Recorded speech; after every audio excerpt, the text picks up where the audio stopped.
My mother-in-law insisted on giving us parenting books she had personally approved. "These will teach you what you need to know," she smirked. When I handed her a book on setting boundaries instead, her reaction was priceless. I'm 32 female, married to my husband Mark 35 male for 6 years.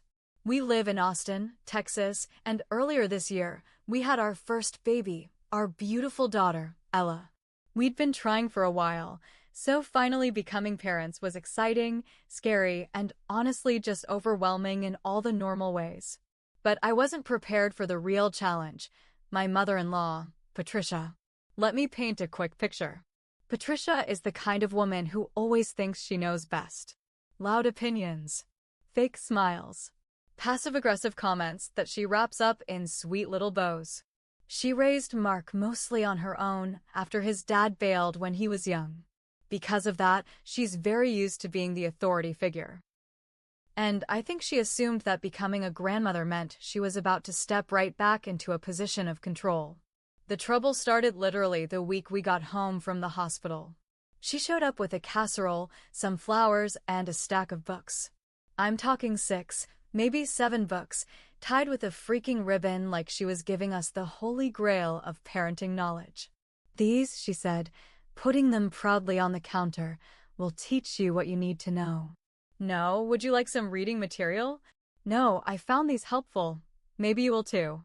Just here's how you're going to raise your baby." Like the baby had come from her womb. I flipped through the titles after she left. One was printed in 1993. Another one basically promoted spanking. One claimed babies should be sleeping through the night by 6 weeks. You get the idea. I told Mark, and he just sighed. "That's Mom," he said. "She means well." And he's not wrong, technically.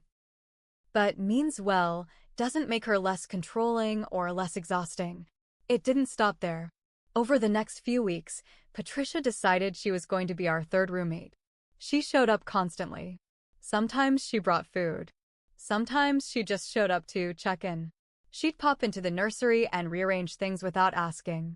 She once reorganized our pantry because babies need a clean, efficient kitchen. She'd hold Ella and make these little comments like, "Oh, your mommy doesn't know what she's doing, does she?" with a laugh like it was a joke. Except it wasn't. One time, she told me flat out I was coddling Ella because I didn't let her cry for 20 minutes before sleeping. When I mentioned we were trying a gentle sleep method, she rolled her eyes and said, "That modern crap doesn't work." You'll see. I tried to grin and bear it. I tried to be polite. But I could feel myself boiling. The baby blues didn't help either. I was exhausted, hormonal, and felt like a guest in my own house.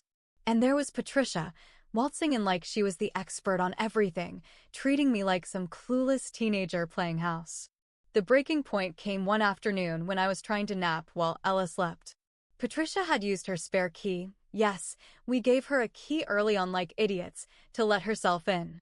She woke me up, no knocking, no text, because she wanted to show me a new book she'd ordered online. She actually stood at the foot of our bed while I was half asleep and said, "You're going to love this one. It explains why letting babies manipulate you is a real problem." I was stunned. I didn't even have words. I just nodded, took the book, and waited until she left. That night, I looked at Mark and said, "I'm done." We had a long talk. He admitted he'd been uncomfortable too, but didn't know how to push back on his mom. She's been single for a long time, gets lonely easily, and he felt guilty. But he agreed it was too much. So I made a plan. I went online and ordered a book called Set Boundaries, Find Peace. It's a real book, and it's honestly excellent. It talks about emotional manipulation, guilt tripping, and how to create healthy distance even with close family. I read it cover to cover in 2 days. I highlighted pages. I bookmarked chapters. Then, the next time Patricia came over right on cue, no warning, I met her at the door, handed her the book, and said, "This book has really helped me a lot lately. I thought you might like to read it." Her smile froze. She looked at the title like it was in another language. Then she looked at me. "Oh," she said, her voice way too sweet. "What's this about?" I smiled right back. It helped me learn how to handle people who don't respect boundaries. I think you'll find it useful. The look on her face. She tried to play it off. Oh, well, if you think I need it, and let out this fake laugh, but her eyes were sharp. She got the message. The next day, she texted Mark saying she was hurt and just trying to help. We didn't respond. Not rudely, we just didn't engage. We gave her space. That was 2 weeks ago. Since then, she hasn't dropped by. She hasn't brought books. She hasn't reorganized our fridge.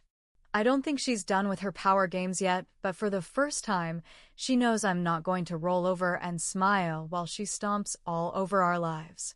So, after the boundary book move, things went quiet. Too quiet. Patricia didn't show up for almost 2 weeks. No random visits. No books. No reorganizing our home. Mark and I finally felt like we had space to breathe. It was weird, honestly. But if there's one thing I've learned about Patricia, it's this. She doesn't give up. She just regroups. So last Sunday, Mark and I were finally getting into a routine. Ella was sleeping a little more at night. We were managing, and even had a friend over, Samantha, someone I've known since college. She was dropping off a baby swing her kid had outgrown. We were chatting in the living room. Ella was snoozing in her bassinet, and Mark was out running errands. And then came the knock. Not the doorbell. Not a text. A knock, sharp, 3 taps. I opened it, and there she was. Patricia, holding a casserole dish, with a tight smile on her face. Now I know how this sounds. She brought food. Big deal. But I felt it in my gut. That smile wasn't real. That casserole was not just a casserole. Something was off. Just wanted to drop this off, she said, handing me the dish like it was a bomb about to go off. I kept my tone flat. Thanks. We have company right now, so she looked past me into the house. Oh, I see. Company. Before I could say anything, she pushed right in. Didn't even wait. She walked into the living room and spotted Samantha. And this woman, this grown woman, looked Samantha up and down like she was a roach on the carpet. Oh, she said, I didn't realize you had strangers around the baby. I felt like my face was on fire. Samantha, bless her, gave a small wave and stood up. I was just dropping something off. Patricia cut her off. You don't know what kind of germs you're carrying. Babies are sensitive, you know. I wanted the ground to swallow me. I didn't scream. I didn't throw the casserole dish at the wall. But I did say, very calmly, Patricia, you need to leave. Now. She blinked like she didn't hear me right. Then gave this weird, tight laugh. I'm just trying to keep my granddaughter safe, she said. No, I replied. You're making things worse. You don't come into our house uninvited. You don't insult our friends. You don't get to decide what's safe or not. Her face changed. Like, really changed. Gone was the smile. She set her jaw and stared at me, hard. You know what, she said. You've changed. You're turning Mark against me. Ah, there it was. The real issue. Patricia, we're the parents now. You're the grandparent. That means loving from a distance when asked to, not barging in like this. She left without saying another word. Not a hug, not a goodbye to Ella, nothing. That night, Mark got a call from his cousin, Dana. Apparently, Patricia had called a family meeting. No joke. She told everyone she was being pushed out of her own family, that I was emotionally unstable, and that Mark was too scared to speak up. And then she told them something that made me freeze. She said, Dana told us that she might call CPS, just to make sure the baby's safe. Yeah, I was shaking. Not even crying, just cold. You hear stories like that online, but when you're the one being threatened with a false CPS report, it's like falling into ice water. Mark lost it. He called his mom that night and laid it all out. If you even think about calling CPS, we're done. No visits, no calls, no updates. I'm serious. She cried. Of course she cried. Said we were being cruel and cutting her out of Ella's life. said she was just worried, but never once denied it. Not once. Now we're in this weird limbo. Mark blocked her number. I locked down our social media. Samantha, bless her again, offered to be a witness if anything happens. We even installed a security camera at the front door. We haven't seen her since. But something tells me this isn't over. Not by a long shot. After the CPS threat and Mark going full no contact, things seemed calm on the surface. But Patricia doesn't just disappear. She lurks. Mark and I were in defense mode. We changed the locks. We bought a ring cam. We told our neighbors to call us if they saw her car parked near our place. For a while, we lived in this anxious kind of fog, always waiting for her to pull some new stunt. It was like waiting for a tornado siren that never came. So, Mark has a younger sister, Trina. She and Patricia are tight. Not in a creepy way, but in a she's mom's favorite child way. Trina has always stayed out of conflict. She plays neutral, even when Patricia crosses the line. But then she came over one afternoon with a gift bag for Ella. Nothing fancy. Just some baby clothes and a little book. As she was leaving, she casually said, "I'm glad you're letting Mom back into Ella's life a little." She told me about the new photos. Mark and I both froze. "What photos?" I asked. "Oh, the ones she got from the daycare," Trina said, still not getting it. She was so happy to see how big Ella's getting, she said she might frame a few. Mark and I just stared at her. We had never given Patricia any daycare photos. We hadn't even posted those pictures anywhere. They came in a sealed envelope from the center. So, how the hell did she get them? We waited until Trina left. Then we pulled up our ring cam history and scrolled through the past week. And there it was.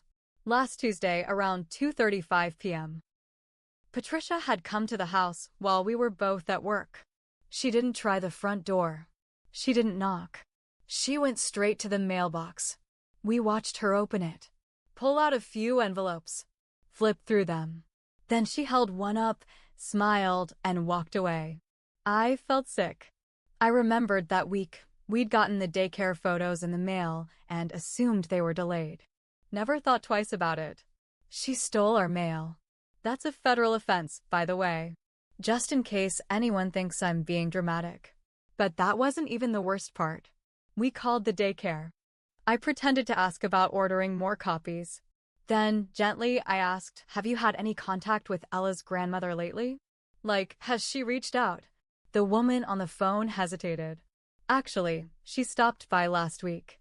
Mark was standing beside me. I had her on speaker. She told us she was here to pick Ella up early, the daycare director said. She had your last name and said you asked her to help out.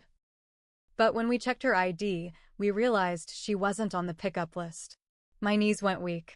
They didn't call us. We meant to follow up, she added quickly. But she left without making a scene, and we made a note not to let her in again. I couldn't even speak. Patricia had tried to take our baby. Maybe not actually kidnap her, I don't know. Maybe she thought she could just waltz in and get grandma time. But she lied.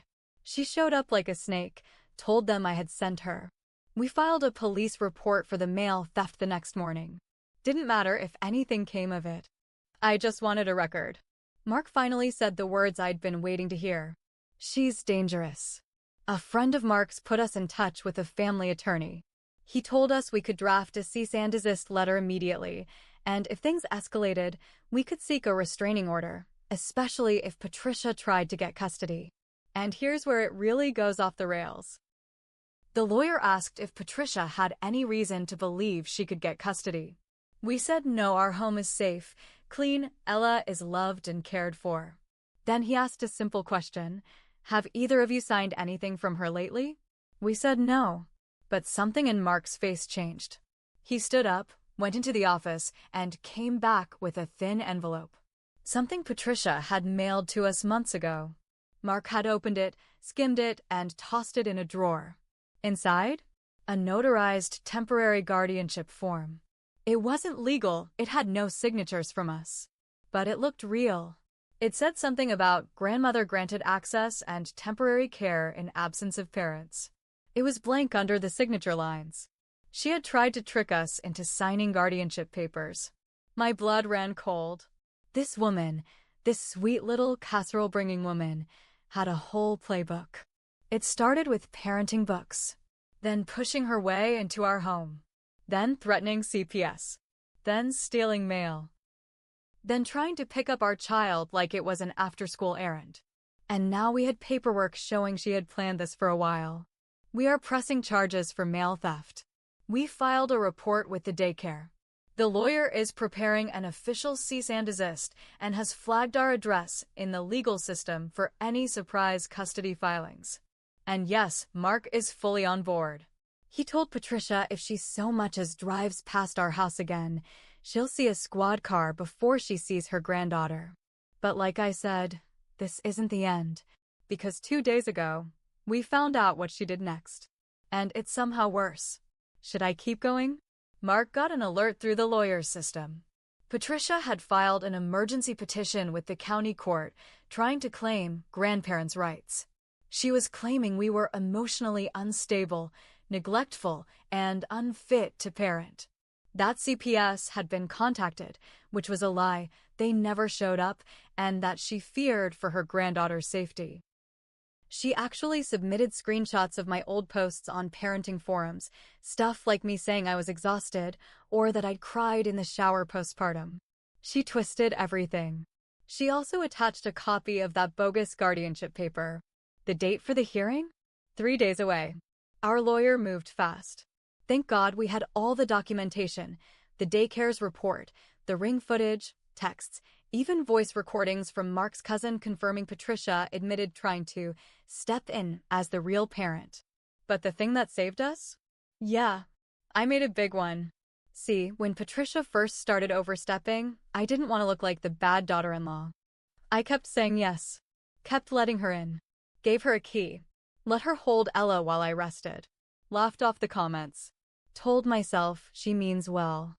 I gave her space to believe she had power. And I never spoke up until it was almost too late. I told the court exactly that. The judge asked if Patricia had ever been asked to stop. And I told the truth. Not soon enough. But then I handed the judge a folder. Inside were all the pieces Patricia didn't know we kept. A copy of the mail theft footage. A letter from Ella's pediatrician saying our child was thriving. A statement from the daycare about her unapproved visit. And, most importantly, the notarized guardianship paper and signed. When the judge looked at it, he squinted. Did you try to get them to sign this? Patricia was there, sitting across from me, wearing a church lady cardigan and fake pearls, holding tissues like she was on some dramatic soap opera. She didn't answer. Ma'am, the judge said again, did you try to trick your son and daughter-in-law into giving you guardianship? Her face was red. But she still didn't answer. That silence said everything. The judge ended the hearing fast. The case was dismissed. But it didn't stop there. He granted a protective order, 1 full year of no contact unless we lifted ourselves. And because of the guardianship stunt and the mail theft, our lawyer got the DA involved. Patricia was formally charged with mail tampering and submitting false statements to the court. Misdemeanor. But still a charge. Her face when she got served? Mark described it as the mask finally melting off. She tried to call Mark later. Crying, screaming, said I had poisoned him, that we destroyed the family. We didn't answer. We didn't need to. Patricia went back to her church group, the one where she plays sweet God-fearing grandma. Told everyone we cut her out, that we were cruel. But turns out, someone from the group had seen the court records. The truth. One by one, people pulled away from her. She's alone now. No family, no social circle, just her pride and her casserole recipes. And Ella? She's thriving. Healthy. Happy. Safe. We changed our numbers. We moved to a different neighborhood. Not to run away, but to start fresh. New locks. New boundaries. New life. I still go to therapy. I still feel guilt sometimes. Not for protecting my family, but for waiting so long to stand up for us. If you take anything from this story, let it be this, because people like Patricia, they don't get better when you stay quiet. They get smarter. They learn your weak spots. They find cracks. And then one day, you wake up and realize they almost won. Not today. Not ever again.